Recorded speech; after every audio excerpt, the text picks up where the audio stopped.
100% foot.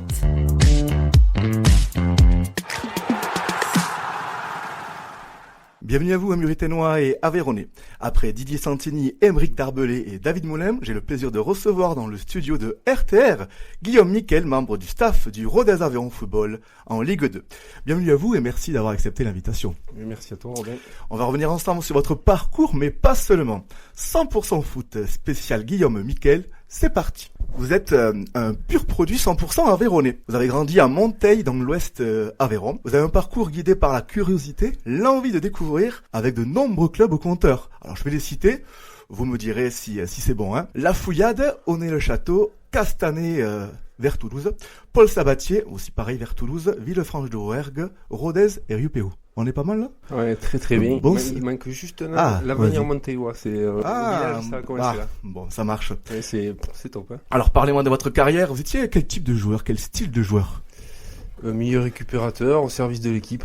Donc s'il fallait derrière, j'allais derrière. S'il fallait devant, j'allais devant. Quoi, avoir essayé plein de clubs différents, c'était votre parcours qui a fait ça ? Le parcours universitaire déjà. Donc j'ai suivi un peu la fac. Donc je suis monté à Aunay quand j'étais étudiant à Rodez. Et ensuite Toulouse avec Castanet quand j'étais à Paul Sabatier. Qu'est-ce que ça vous a apporté ces expériences ? Vous en avez c'est des foot différents. Déjà, entre l'Aveyron et Toulouse, c'était différent. On rencontre des personnes différentes. Enfin, voilà, c'est souvent la découverte qui m'a guidé. Ensuite, vous avez voulu être entraîneur. Vous n'avez pas été joueur professionnel, vous êtes resté dans le milieu amateur. Ouais. Et pourquoi avoir voulu être entraîneur de football ? Ouais, je pense que j'ai toujours été éducateur. Même à 12-13 ans, quand on jouait à les voisins, moi j'aimais bien leur apprendre des choses. Et j'ai passé mon premier diplôme d'éducateur, j'avais 18 ans. Donc j'ai toujours été, ça fait une trentaine d'années, j'ai toujours été là-dedans et ça a toujours été un fil rouge chez moi. Vous aimez former des jeunes joueurs potentiels, les faire grandir humainement et au niveau footballistique ? Alors parce que j'ai touché à d'autres sports, mais du coup c'est plus partant de l'homme, après l'athlète ou le sportif, ouais. Et vous avez notamment une expérience quand même assez remarquable en U19 nationaux il y a quelques années. Rappelez-vous, donc vous avez été l'entraîneur de cette équipe-là qui a été 3e si je ne me trompe pas et qui avait été la meilleure attaque avec 53 buts. Et pourtant c'était des grosses équipes en face. Je crois qu'il y avait Monaco, Marseille, Montpellier, Saint-Etienne. Un souvenir de cette époque-là, de cette épopée Oui, c'était un bon souvenir. Ça a démarré plus tôt parce que j'étais avec les U18 auparavant. D'accord. Et le travail de toute la formation rythmoise à payer, donc des éducateurs qui avaient avant moi et des éducateurs qui avaient après moi. C'est pareil, c'est un fil conducteur. Donc moi j'ai profité de cet élan-là et voilà, ça a été alors je sais pas si c'est une génération, mais en tout cas une dynamique où la génération était très bonne. Justement, est-ce que vous voyez la différence entre vous, joueurs, votre génération, et les joueurs actuels que vous avez pu former ? Vous voyez une différence ou pas ? C'est complètement différent, oui. Dans quel sens Alors il y a déjà la société a énormément évolué, donc eux ils sont aujourd'hui très très sollicités. Ou les téléphones, les écrans, les réseaux sociaux. Il y avait pas à l'époque, c'était vraiment le foot et il n'y avait pas forcément derrière à gérer son image, c'est ça ? Il y en a même pas internet, donc. C'est vrai. Donc c'était beaucoup plus naïf, c'était un foot beaucoup plus naïf. Par contre, je pense un foot beaucoup plus focus et déterminé. Ils avaient des qualités qu'on n'avait pas, on avait des qualités qu'ils n'ont pas. Par exemple, le jeu long, la lecture de trajectoire, c'est des choses qu'ils maîtrisent pas très bien aujourd'hui. Par contre, les petits espaces, les prises d'infos, la décision rapide, ça c'est des choses, je pense aujourd'hui ils sont plus forts. Et au niveau athlétique et physique, il y a une différence aussi Ouais, c'est une grosse différence. Moi je trouve le jeu s'est accéléré. Sur des questions d'endurance, je pense qu'on était bien plus fort qu'eux. Par contre, sur des questions de changement de rythme, vitesse, je pense qu'aujourd'hui ça va très très vite. Vous n'étiez pas prévu d'arriver au staff du Rodez Aveyron Football à la base ? Comment on arrive là ? Comment s'est passé le cheminement ? Ça a démarré il y a bien longtemps. J'ai passé un coup de fil à Florent Reich, qui était responsable de la formation. Voilà, j'ai dit j'avais joué avec lui en 2010, avec la réserve à Rodez. Et donc j'avais vu le club de l'intérieur. Quand on est aveyronnais, on a envie d'aller voir ce qui se passe au club phare. Je l'ai appelé, je dis Flo, je suis dispo, prêt à tout, à jouer n'importe quoi. Donc ça m'intéresse. Il m'a envoyé avec les U17 pendant 2 ans. Et petit à petit, j'ai évolué dans le club et pour arriver jusqu'à la Ligue 2. Vous avez fait vos gammes dans tous les secteurs du RAF, du Rodez Aveyron Football, on le rappelle, en Ligue 2. Concrètement, comment ça se passe aux entraînements ? Alors concrètement, moi je suis adjoint de Didier et de Aymeric, c'est-à-dire Aymeric il va orienter tout ce qui est tactique, technico-tactique, et moi je vais le seconder, donc notamment sur les échauffements. Donc on fait les séances ensemble et on les anime ensemble. Voilà, et ça c'est mon rôle au quotidien. Et ensuite, je réponds aux demandes de Didier également. Nos semaines elles sont construites et en fin de semaine il y a ce qu'on appelle une causerie avant le match. Donc j'aide Didier à construire cette causerie. Cette causerie en fait c'est la synthèse de la semaine. Quelles sont vos relations du coup avec Didier Santini et Aymeric Darbelé? Comment au quotidien vraiment, alors vous travaillez, mais cette relation humaine qu'il peut y avoir avec vous? Parce qu'on sait qu'à Rodez c'est un club familial qui a des valeurs fortes. Et quelles sont vos relations vraiment concrètement? Elles sont quotidiennes. Après si on a besoin de s'appeler, on s'appelle. Ça peut être un peu n'importe quand, n'importe quelle heure, même si Aymeric et Didier sont attentifs à la vie de famille. Donc il faut attention à ça, mais maintenant c'est facile, ça fait 2 ans et demi, on se connaît, on sait déjà comment va réagir l'autre. On a des caractères très différents. Moi je suis plutôt posé, calme, je prends toujours du recul, alors que ce sont des acteurs, ils vont être tranchants, ils vont rentrer dans les événements. Donc on se complète et je pense que c'est pour ça que Didier m'a pris dans le staff. Vous diriez que vous êtes une équipe complémentaire dans le staff? Et parce qu'il faut répondre un peu à tout. Donc c'est bien d'avoir des complémentarités. Ouais. Et vous, votre aspect, vous avez un côté du coup psychologique, l'accompagnement individuel des joueurs au quotidien, c'est un petit peu aussi votre rôle? Je pense que c'est venu de par mon caractère, c'est aussi venu de mon épouse qui est psychologue. Oui, donc ça aide un petit peu, oui, voilà. À la maison ça aide, oui. J'ai toujours eu ce penchant-là depuis très très longtemps, même quand je bossais pour la fédération de moto dans l'enduro. Avec les équipes de France, on était toujours attachés justement au fait que les pilotes aient un certain bien-être et moi j'y contribuais. Voilà, et après je me suis formé là-dessus. Donc là je suis en formation de prépa mentale. Oui, donc là ça, parce qu'aujourd'hui on le sait, il y a le côté technique bien sûr, athlétique du football, mais aujourd'hui le mental ça fait aussi la grande différence au niveau psychologique. Le club de foot comme Rodez en Ligue 2 peut plus se passer de ça, quoi, de cette façon-là de voir les choses. Mais ces compétences sont importantes aujourd'hui. Après, moi mon objectif c'est pas de devenir prépa mental, mais c'est d'être un entraîneur avec la compétence d'un prépa mental. Je pense que c'est important. Ça permet de mieux accompagner les joueurs et surtout qu'ils se sentent mieux. Donc s'ils se sentent mieux, plus de confiance, plus de détermination, etc. C'est un cercle vertueux. Et est-ce que vous, le fait que vous n'avez pas été joueur professionnel, cette casquette-là qui est bonne ou mauvaise, est-ce qu'au quotidien c'est une force pour vous ou une faiblesse par rapport aux joueurs qui sont eux professionnels? De toute façon, c'est comme ça, c'est pas autrement. Forcément, dans le foot français, au départ, c'est une faiblesse. Voilà, sincèrement, si vous avez été joueur pro, il y a beaucoup de choses qui sont plus simples. Vous l'avez ressenti selon votre parcours, on vous l'a fait comprendre ou ça se fait pas comprendre, c'est factuel, c'est-à-dire que quand vous allez en formation, vous êtes pro, vous êtes devant. Si vous êtes pas pro, vous avez la casquette, l'identité pro. Okay. Voilà. Donc il y a des choses qui sont plus faciles. Après c'est normal parce qu'ils ont un joueur professionnel qui a été professionnel, qui a un certain vécu. Je pense à Didier et Aymeric. Ils ont un certain ressenti des choses qu'on peut pas avoir si on n'a pas été. Donc moi des personnes comme moi, pendant qu'ils étaient sur le terrain, moi j'ai été aussi sur le terrain. Même un joueur amateur, on ressent beaucoup de choses, mais la plus-value que l'on a, c'est qu'on s'est formé. Voilà, on a été soit à la fac, etc. Et donc du coup on peut amener une autre vision des choses. L'école de la vie que eux ont eu forcément en formation quand ils étaient jeunes joueurs. Alors, je pense qu'il y a un petit peu un avantage finalement. Tourner comme un avantage, mais au départ dans le monde de foot français, c'est pas du tout un avantage. Ouais. Le club qui est dans sa 7e saison consécutive en Ligue 2, vous avez un mot sur l'évolution du RAF? Moi, je suis rentré au staff il y a 7 ans quand on est monté à la Ligue 2 en tant qu'adjoint de Thomas Fleté. Sous Laurent Perelade, l'ancien entraîneur de Rodez. Voilà. Et donc, si on peut faire une synthèse de l'évolution, moi, quand je suis arrivé dans le staff, on avait chacun nos rôles, chacun nos compétences, mais on pouvait quand même toucher un peu à tout. Aujourd'hui, on s'est quand même tous spécialisés. Professionnalisés. Voilà, les rôles sont bien définis. Je pense qu'on a gagné en efficacité au quotidien. Le club a évolué. Alors, c'est vraiment une évolution à l'Aveyronnaise, c'est-à-dire que le club a vraiment évolué dans tout ce qui se voit pas. Communication, le marketing, il y a une grosse évolution. En plus du staff ou de l'accompagnement de l'équipe une. Pour coller au monde du football actuel, moderne, aujourd'hui, Rodez est obligé. Ouais, exactement.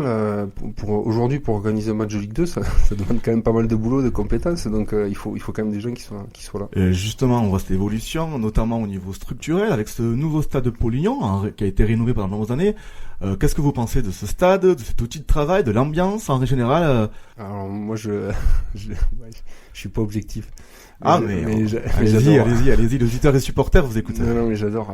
Déjà, moi je demande aux joueurs en fait. Quand vous connaissez des joueurs adverses, vous allez voir et vous discutez avec eux. Alors on discute du match bien sûr, mais il y en a qui parlent du stade Polignon parce qu'il y a une proximité et je pense qu'il y a une qualité de public. Des gens très agréables, respectueux. Malheureusement, c'est pas le cas partout, mais nous, on a cette chance-là, et ce qui fait que, je sais pas si vous vous rappelez l'année dernière le nombre de défaites qu'on avait en début de saison. Oui. Voilà, j'ai une petite anecdote à vous partager. Ah, justement, c'est bien. Vous me tirez les verres du nez. Allez-y, je vous écoute.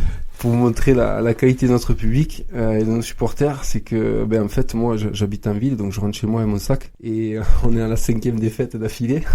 Donc c'est pas évident parce qu'il y a des endroits où j'aurais pas pu rentrer chez moi à pied. On parle de la saison dernière, bien sûr. Voilà, de la saison dernière, c'est pas ça. Mais et donc je passe dans la rue et là je vois quelqu'un qui sort du bar avec une écharpe de Rodez et là je dis ça c'est pour moi. Aïe, là je suis foutu. Vous allez pas y rater. Là il va y avoir un problème et au final non, la personne s'est approchée, m'a tapé sur l'épaule, m'a dit hey, la prochaine fois c'est la bonne.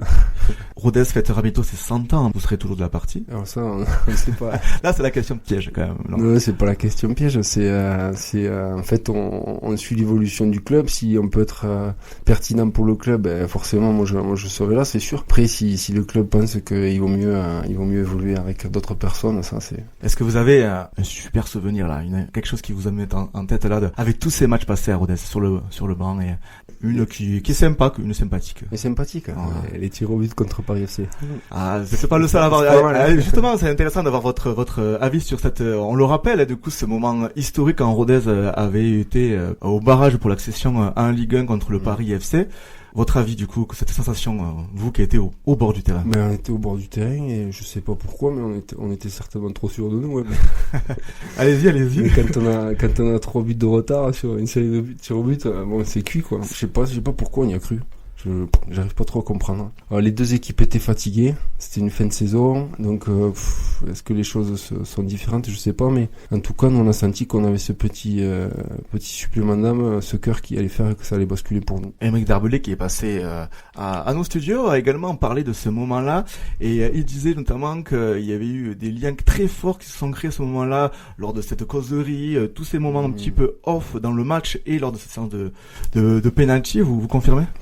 Forcément, c'est un moment de grande émotion, donc c'est des émotions communes, on les a vécues ensemble, on était pas loin avec Aymeric. Donc forcément, c'est un moment commun qu'on a vécu de façon très forte. Donc oui, ça crée des liens. Vous, qui êtes le 100% Aveyronais aussi, ADN de Rodez, bien marqué, étiqueté Rodez, les joueurs qui viennent ici, ils le savent tout ça? Que Rodez c'est atypique, que c'est familial? Ouais, là maintenant ils le savent. Peut-être les 2-3 premières saisons, ils savaient pas trop. Aujourd'hui, quand ils arrivent, on n'est plus le Rodez il y a 7 ans. Hein. On le sent que quand on arrive quelque part, c'est plus pareil. Le regard des gens, le regard des journalistes, le regard des entraîneurs, le regard de tout le milieu du football, c'est ça? Au début, une saison, ils ont eu un peu de chance. Après, il y a eu Covid, enfin, on a eu de la chance, mais 7 ans de chance, c'est pas possible. C'est du travail collectif. Ouais. Donc ils ont autre chose, ils sont différents. Pour avoir été me former à Clairefontaine, quand on arrive, au début on fait rigoler, mais après en discutant avec les gens, les d'autres entraîneurs du foot français, non, ils respectent notre travail. Ils se disent mais comment vous faites? Justement, comment vous faites? C'est un travail collectif. Selon vous, quels sont les axes à améliorer pour le futur? Alors, on est toujours en perpétuelle évolution, surtout si on aime le foot et la compétition, mais je pense que la première des choses, c'est la qualité de notre terroir. J'aime beaucoup échanger avec des chefs d'entreprise et ils ont un peu cette même vision, des gens qui ont bougé, qui ont été ailleurs, en France ou à l'étranger. On a une qualité de vie assez exceptionnelle ici. Il faut être conscient, il faut la préserver. On a un respect du travail, donc ça c'est un deuxième point fort pour le foot, et la tranquillité parce que le résultat en fait c'est pas ce qui intéresse le plus les gens, il y a aussi le comment on y arrive, et c'est la question du comment, et donc ça c'est très intéressant pour nous pour pouvoir travailler sereinement, et les joueurs sont également sereins. Est-ce que vous avez des petites habitudes à nous confier avant le match? Certains joueurs sont peut-être superstitieux ou pas. D'ailleurs, vous avez un petit gris-gris? Rien du tout. Rien? Par contre, moi je suis beaucoup plus concentré dans la semaine pour tout préparer. Voilà, moi le gris-gris, si vous voulez un gris-gris, c'est mon sac, il est prêt quoi. C'est la vidéo, non? Vous avez aussi un petit peu la vidéo? C'est ça aussi un petit peu votre gris-gris? Les coups de pied, non, moi c'est ce qu'on doit bien préparer avec David, c'est les coups de pied arrêtés. Oui. Allez-y. Mais non, c'est avoir bien préparé les choses. Voilà. Et après, le jour du match, en fait, c'est beaucoup d'observation. Il y a pas la place au hasard, quoi. Il y a toujours, parce que ça reste du football, ça reste une chance inexacte. Ce qui est intéressant, c'est qu'en fait, on a tout bien préparé, mais ça se passe jamais comme on a prévu. Donc c'est ça qui est intéressant. Et au niveau statistique, c'est vrai qu'on peut en mettre un petit mot aujourd'hui au football, notamment en Ligue 2. C'est primordial. Les datas, les statistiques, oui, les datas. Alors disons que ça sert à épurer les choses. C'est-à-dire que vous êtes à la recherche d'un élément, au lieu de passer beaucoup de temps et beaucoup d'énergie, on se concentre beaucoup plus vite. Après, la data, ça sert à aiguiller, mais ça va pas donner les réponses sur tout. Mais aujourd'hui, c'est avec le nombre d'informations qu'il y a, c'est indispensable. Greg, fidèle supporter du Rodez Aveyron Football, a plusieurs questions à vous poser. Bonjour Guillaume, j'aimerais savoir quelles sont les personnes qui t'inspirent dans le domaine du football. Alors moi, qui inspire, il y en a beaucoup. Hein. On a de la chance en France. Mais, moi, c'était Arsène Wenger parce que voilà, c'était un bâtisseur et il avait une approche systémique et en même temps, il était très performant en tant que technicien. Il y a Ancelotti qui est toujours resté simple, qui met les joueurs dans les meilleures conditions. Bon après il y a Zidane, je trouve. On le rappelle, Zidane qui supervise de loin le club, qui a aidé à une certaine époque avec son aura et avec des moyens financiers à relever le club. Je trouve que c'est quelqu'un. Bon, bien sûr, il a une carrière incroyable de joueur, mais derrière il a su se former, se remettre en question. Ça me questionne, quelqu'un qui a ce niveau-là et qui arrive à se remettre en question comme il l'a fait et qui a une évolution d'entraîneur. Je pense que c'est un très très bon entraîneur grâce à ça. Je pense qu'il cumule tout, lui. Il va être notamment un futur sélectionneur de l'équipe de France. On croise les doigts. Oui, par rapport aux forces de l'équipe, je pense qu'elles sont à l'image de notre terroir. C'est cette capacité à travailler de façon régulière et disciplinée et cette faculté de créer des relations. Voilà, je pense que c'est le plus important. On a vu des équipes même en Champions League avec des tout petits budgets qui arrivent à faire des choses incroyables avec le club norvégien. Et je pense que nous, cette capacité de mettre les gens en relation ici, c'est notre force. Et donc du coup, en dehors du football, qu'est-ce qui vous inspire, qu'est-ce qui vous passionne? J'ai déjà 3 filles à la maison, donc c'est du travail au quotidien. Non, c'est une passion aussi de les voir évoluer, de les voir grandir. Voilà, et ensuite moi je suis très attaché à l'humain, donc j'adore l'humain. On échange beaucoup avec Elodie à ce sujet, que ce soit dans le foot de compétition, de la performance ou dans d'autres sports ou également dans la vie en général. Avant de terminer cette interview, qu'est-ce qu'on peut vous souhaiter pour la fin de la saison? De continuer à apprendre dans un contexte ruthénois où on favorise justement ces relations humaines. Vous avez un dernier mot pour les auditeurs et supporters qui nous écoutent? Ne changez rien. Restez comme vous êtes et restons comme nous sommes. Merci Guillaume Miquel d'avoir répondu à mes questions sur RTR sur le 107 FM. Vous pouvez retrouver l'interview sur le SoundCloud de la radio ainsi que toutes mes chroniques. Merci à vous et à très vite. Merci Robin. Retrouvez 100% foot sur le SoundCloud de la radio.